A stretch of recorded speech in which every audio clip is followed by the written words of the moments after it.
पूज्य श्री अविचल बापू की जय।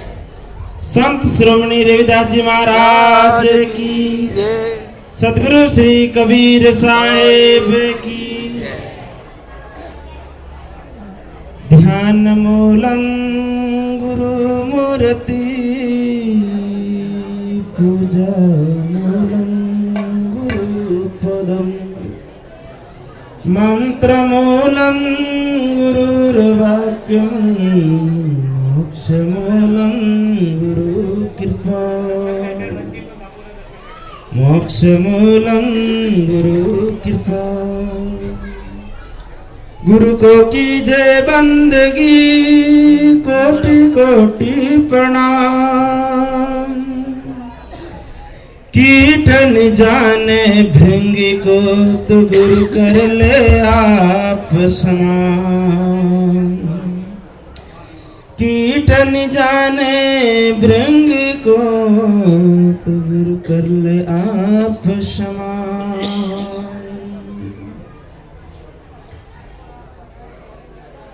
विश्व वंदनीय संत सम्राट सतगुरु कबीर साहब के पावन चरणों में कोटि कोटि वंदन। मेरे हृदय मंदिर के आराध्य देव मेरे गुरुदेव श्री के चरणों में कोटि कोटि दंडवत बंदगी साहेब। मंचासीन संत गुरुजनों के चरणों में कोटि कोटि वंदन। सत्संग में विराजमान सत्संगी प्रेमी बंधुओं, भक्तिमती माताओं एवं प्यारे बच्चों, आज जो सत्संग मिला है ये पूज्य श्री अविचल बापू का निर्वाण दिवस के उपलक्ष्य में सत्संग का लाभ तुमको मिल रहा है। और एक वर्ष पहले कबीर आश्रम कोबा गांधीनगर में जब कबीर आश्रम में मुलजी बापा का श्रद्धांजलि के उपलक्ष्य में सत्संग रखा, जो हमारा प्रेम का जो मिलान हुआ उसके बारे में दो बात बताना चाह रहा हूं। तो वहां पे हमारे रमेश भाई हीरा लाल जी आश्रम में आए और बोले कि हमको यहाँ सत्संग रखना चाहते हैं, पर कोविड भी चल रहा था, फिर भी सत्संग ऐसे हो जाता है। और सत्संग के बाद में बापू ने कहा ना कि दूसरों को जगाओ, पर तो स्वयं ही जगा हुआ नहीं है। एक जलता हुआ दीपक हजारों दीपक जला सकता है, पर बुझा हुआ दीपक किसी को जला नहीं सकता है। बापू ने कहा पहले खुद तो जगो। भगवान बुद्ध क्या कहते, अपो दीपो भव, तुम स्वयं अपना दीपक बनो। जब तुम स्वयं ही नहीं जग रहे हो तो दूसरे को कैसे जगाओगे। तब उस समय सत्संग नाम की सत्संग करने वाले बहुत होते हैं, पर सत्संग के बाद में इतनी उपाधि करके जाते हैं भगत लोग। तो फिर हमने मना कर दिया कि नहीं, अभी कोविड चल रहा है और ऐसा ऐसा। तो फिर जब दोबारा आए, बोला नहीं बापू आप सोचते ऐसा नहीं होगा, पर तो हम लोग शांति से सत्संग होगा। चलो ठीक, फिर बापू भी आ गए, बापू को भी दर्शन हुआ। शिविर हुआ तो इतना अच्छा शिविर हुआ कि आज भी मैं सत्संग में उदाहरण देता हूं। सत्संग हॉल के दरवाजे बंद हो गए और इतना शांति से सत्संग हुआ, एक भी व्यक्ति बाहर नहीं खड़ा दिखे। जैसे बापू की आवाज आवे, जैसे गुड़ के ऊपर मक्खियां कैसे पहुंच जाती है, बापू की जैसे ही सत्संग की आवाज आए तो सब अपना कार्य छोड़ करके सत्संग हॉल में पहुंच जावे और शांति से रात भर सत्संग हुआ। और वो हमको इतना अच्छा लगा कि ये वाणी का प्रभाव, ये उनका जीवन का आदर्श का प्रभाव इतना हमारे भी भक्तों में इतनी श्रद्धा या इतना भाव ने जो सत्संग होता रहे, इधर उधर घूमते रहे, बातें करते रहे। पर वहां हमने देखा कि यहां से भी अच्छा हमको परिचय वहां दिया। पता नहीं चला कि आश्रम में सत्संग हो रहा है या सब लोग मौन में बैठे हैं, कहीं कोई आवाज नहीं, बस बापू की आवाज वाणी की आ रही थी। बाकी सब लोग साइलेंट, ध्यान में मगन, वाणी में इतने मगन। यही तो असली ध्यान है। सत्संग में, वाणी में, महापुरुषों का वचन में अपना मन पूर्ण लग जाए तो यही तो असली ध्यान है। सब तरह से अपने मन को हटा के सत्संग में लगाना। संत कहते हैं, संत मिलन को चालिए तज माया अभिमान, ज्यों ज्यों पांव आगे धरे कोटनी यज्ञ समान। जब संतों से मिलने जाते, सत्संग में जाते, तो सब उपाधि को खोपड़ी से निकाल के आना। अगर खोपड़ी में सब उपाधि लेके आओगे तो सत्संग का लाभ नहीं मिलेगा। वो घर की उपाधि घर में छोड़ के सत्संग में आओ। सत्संग में बैठना सरल है, औपचारिक वश से बैठना, पर सत्संग अपने भीतर बैठ जावे तो जीवन वो जीवन नहीं रहेगा, फिर तो बदल जाएगा। रत्नाकर डाकू के अंदर सत्संग बैठा तो रत्नाकर डाकू नहीं रहा, वो वाल्मीकि ऋषि हो गया। सत्संग अंगुलीमाल के अंदर बैठा तो अंगुलीमाल नहीं हुआ, अहिंसक भिक्षु हो गया। तो ऐसे ऐसे डाकुओं का जीवन परिवर्तन हो गए तो अपन ऐसे डाकू तो नहीं है। पर तो अपन सत्संग में बैठते, सत्संग अपने भीतर नहीं बैठ रहा, ये अपनी कमी है। जिस दिन सत्संग अपने भीतर बैठ जावे उस दिन जीवन परिवर्तन हो जाएगा, ये गारंटी के साथ में कहता हूं।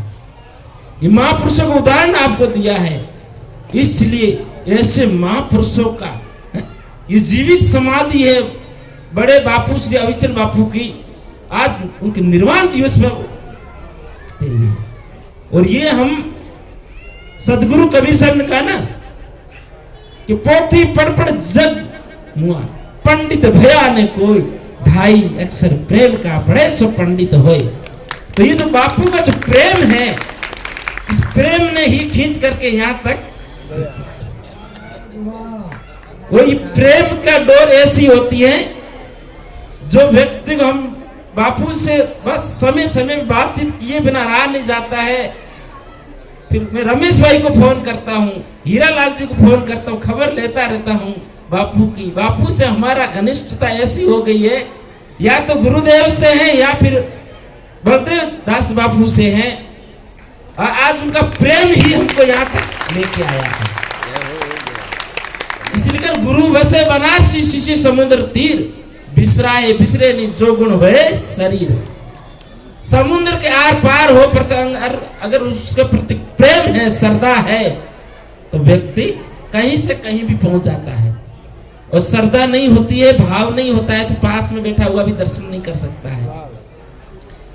तो इसलिए जीवन बड़ा अमूल्य मिला। ये आज संत श्रोमणी श्री देवीदास जी महाराज की भी आज जयंती है। माघ महीने की पूर्णिमा को संत श्रोमणी रविदास जी महाराज का जन्म हुआ था श्री गोवर्धन बनारस में। और वो ऐसा महापुरुष हुआ जो आज उनकी वाणी देश और विदेश में प्रचलित है। तो आज देखो, दो महापुरुषों के अविचल बापू का निर्वाण दिवस और संत श्रोमणी सदगुरु कबीर साहब के गुरु भाई रविदास जी महाराज का जो आज जन्म जयंती है, जयंती दिवस है। पंजाब के अंदर और हरियाणा और हिमाचल, इन तीन राज्यों में रविदास जी महाराज का सत्संग धूमधाम से होता है। और बनारस में भी होता है, पर बनारस से भी ज्यादा पंजाब, हरियाणा और हिमाचल प्रदेश में होता है। ऐसे महापुरुषों की वाणी, उनकी शिष्या हुई है संत मीराबाई जी, जो राजस्थान मेड़ता सिटी में उनका जन्म हुआ, चित्तौड़ में उनका ब्याह हुआ। आज मीरा, शहजा, कबीर, नानक, बुद्ध, महावीर, ये भारत, उनके नाम से भारत पहचान है, भारत की पहचान है। ये भारत माँ की गोद में ऐसे महापुरुष खिले हैं कि भारत में ही नहीं, वर्ल्ड फेमस संत हैं। कैसे हैं? World famous. ऐसे महापुरुषों के शरण में आए हैं तो अपने जीवन को परिवर्तन करिए। अपन सत्संग करते हैं परंतु जीवन में अगर परिवर्तन नहीं हो रहा है तो फिर सत्संग अपने लग नहीं रही है। कोई डॉक्टर का दवा खाता है और रोग नहीं कट रहा है तो समझो या तो दवा में कहें या अपने खाने दवाई लेने में कोई कमी पेशी है, परंतु ये तो दवा में तो फर्क नहीं है। महापुरुषों की दवा है अनंत पापी उद्धार हो गया, पर अपने में कमी है। अपन सत्संग श्रवण करते हैं पर तो इधर कान से श्रवण किया दूसरे कान से निकाल देते हैं, भीतर सत्संग को बिठाते नहीं है। और भीतर सत्संग बैठ जाएगी तो उसका प्रमाण ये है, जीवन में सत्संग जब दवा काम करती है तो रोग कटने लगता है, स्वास्थ्य अच्छा होने लगता है। जब सत्संग लगता है तो काम छूट जाता है, क्रोध छूट जाता है, लोभ छूट जाता है, मोह ममता माया ये सबसे बड़े विकार है। और अगर ये विकार नहीं छूटे तो समझो कि सत्संग ठीक से भीतर बैठ नहीं रहा है। इसलिए हमेशा अपने आप को जांचते रहना कि सत्संग क्यों नहीं बैठ रहा है, क्योंकि पहले से इतना भरा हुआ है अपने अंदर कि जगह ही नहीं है। विकार इतने भर रखे हैं कि सत्संग बात बैठने को लगने को जगह ही नहीं है। तो इसलिए सदगुरु के चरणों में आए हो तो अपने विकार को निकाल देना, अपने अहंकार घमंड को निकाल के गुरु के चरण में लौट जाना, तो जीवन परिवर्तन हो जाएगा।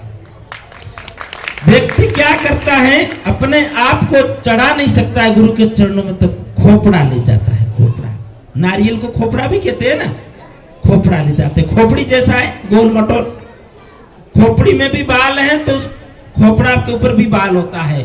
और गुरु के चरणों में अपने आप को झुकाने से बचाता है। या केला ले जाता, अरे केला ने क्या बिगाड़ा है, अरे तेरे अपने आप को चढ़ा गुरु के चरणों में। हमारे मारवाड़ क्षेत्र राजस्थान में संत उदरियाव जी महाराज कहते हैं, गुरा तन मन धन सब थाको, चाहे शीश काट लो मां को। मारवाड़ी भाषा है, हे गुरुदेव तन मन धन सब आपका है, और चाहे मेरा शीश काट लो मैं आपका हूं। ऐसी श्रद्धा होनी चाहिए गुरु के प्रति, तो फिर व्यक्ति परिवर्तन हो जाता है, सजन बन जाता है, भक्त बन जाता है, देवता बन जाता है। व्यक्ति के अंदर जब गुण उतर जाते हैं तो व्यक्ति का जीवन सुंदर बन जाता है, पवित्र बन जाता है। इसलिए महापुरुषों की वाणी को ध्यान से श्रवण करो। ये वाणी क्या कह रही है? मुझे तो बड़ा आनंद आता है बलदेव दास बापू जब भजन बोलते हैं सुरता का। मैं तो जब भी बापू आते हैं भजन बोलाता हूं। अगर बापू न आवे और रमेश भाई अकेले आवे तो मैं रमेश भाई को बोलता हूँ भजन सुनाऊं, बड़ा प्यारा लगता है। मेरे मोबाइल में रिकॉर्डिंग कर रखा हूँ, शाम को कोई बात से अगर नींद ना लगे तो मैं भजन को लगा देता हूँ, फिर बड़ा प्यारा भजन, क्या ध्यान लग जाता है। क्या सुरता का भजन है, गुजराती शब्द है, परंतु मेरे को जो भजन का जो वाणी है वो कान में पड़ती है तो चित्त एकाग्रित हो जाता है। अरे ध्यान से सुनो तो सही, उस वाणी को समझो तो सही, जीवन परिवर्तन हो जाएगा, जीवन धन्य हो जाएगा। इसलिए इन महापुरुषों की बड़ी कृपा, इन्होंने सब कष्ट को सह करके और अपन को अमूल्य हीरे ला के दिए, अनमोल रतन ला के दिए हैं, और उन रतन का अपन इज्जत नहीं कर रहे हैं, कदर नहीं कर रहे हैं। ये सत्संग के जो हीरे मोती है ना, ये कीमती हीरे मोती है। इस कान में डाल के दूसरे कान में निकालने के लिए नहीं है, ये जीवन में अपनाने के लिए है। और जीवन में ये कीमती हीरे मोती अगर ठहर जाए तो ये कोहिनूर हीरा हो जाता है, हीरो की खदान हो जाती है। फिर तो क्या कहना है, जीवन धन्य हो जाएगा, जीवन पवित्र हो जाएगा, जीवन सुंदर हो जाएगा। इसलिए ये सुंदर अवसर मिला है महापुरुषों का, इसलिए ये अवसर कभी खोना नहीं। ये अवसर वापस मिलने वाला नहीं है। लोग मिलते हैं संतों से तो एड्रेस पूछते हैं, दूध पूछते हैं, किस कुल में जन्म हुआ है, परंतु वो पूछने से कोई लाभ होने वाला नहीं है। संत गुरुजनों के शरणों में जाए। सतगुरु कबीर साहब कहते हैं, जाति ने पूछो साधु की पूछ लीजिए ज्ञान, मोल करो तलवार का तो धरा रहने दो म्यान। कीमत है ना तलवार की होती, तलवार की कवर की कीमत नहीं है। तो तलवार का जो कवर है उसको म्यान कहते हैं। म्यान बहुत चमकनी है, अगर तलवार की धार नहीं है तो उसकी कीमत नहीं है। व्यक्ति का जन्म कहां हुआ है उसका महत्व नहीं है, व्यक्ति ने किया क्या है, व्यक्ति किस स्टेज पे खड़ा है, व्यक्ति किस मंजिल पे खड़ा है, उसकी मंजिल देखनी चाहिए, उसका जीवन देखना चाहिए, उसकी साधना देखनी चाहिए। बस अगर वो अपन समझ ले तो जीवन धन्य हो जाए। इसलिए जब भी संत गुरुजनों को चरणों में एकांत में मिले तो यही पूछे, हे गुरुदेव हमारा मन ठहर नहीं रहा है, हमारे अंदर ये विकार निकल नहीं रहे हैं, वो कैसे निकले। ये संत गुरुजनों के शरण में जाकर के उन्हीं के पास ही समाधान है। हर रोग की दवा है, शरीर के हर अंग का डॉक्टर अलग अलग है, दाईं आंख का अलग डॉक्टर, बाईं आंख का अलग डॉक्टर। कोई भी अंग बिगड़ जाए तो उसके लिए दवा खाना है, डॉक्टर है, परंतु मन बिगड़ जाए, बुद्धि बिगड़ जाए, इसके लिए कोई डॉक्टर है? किसी कोई दवा खाना है? किसी डॉक्टर या दवा खाना में जाइए, कहिए डॉक्टर साहब हमारा मन बिगड़ा है, हमारी बुद्धि बिगड़ी है, कोई दवा दीजिए, तो डॉक्टर कहेगा भाई मन तो हमारा ही बिगड़ा है। उसके लिए अगर दवा खाना है, अगर डॉक्टर है, तो ये संत गुरुजन है, बलदेव दास जैसे बापू है जो इस जीवन में रह करके लोगों को जगा रहे हैं। धन्य है जी, अपनी गृहस्थ की जिम्मेवारी को भी संभाल करके उसके ऊपर ध्यान नहीं देकर सत्संग पे ध्यान देते हैं। और उनके जो जीवन का प्रभाव जब हमारे आश्रम में शिविर हुआ तब मैंने देखा तो मेरा तो दिल गदगद हो गया और लगा ऐसे तो संतों से अपने आप को जोड़ रखने का जो वहां से लाभ है। जो इंजन से डब्बा जुड़ा रहता है ना, तो जहां इंजन पहुंचेगा वहां डब्बा जरूर पहुंचेगा, और जो डब्बा छूट जाता है वो डब्बा पीछे ही रह जाता है। इसी प्रकार ये संत गुरुजन इंजन है, इनसे अपने आप को जोड़ के रखना तो अपना जीवन धन्य हो जाएगा। जहां संत पहुंचेंगे वहां तक अपन भी पहुंचेंगे, पर संतों से अपनी सुरती को जोड़ के रखना, अपने आप को लगा के रखना संतों से, तो अपना जीवन धन्य हो जाएगा, पवित्र हो जाएगा। ज्यादा नहीं कह करके अपनी वाणी को यही विराम देते।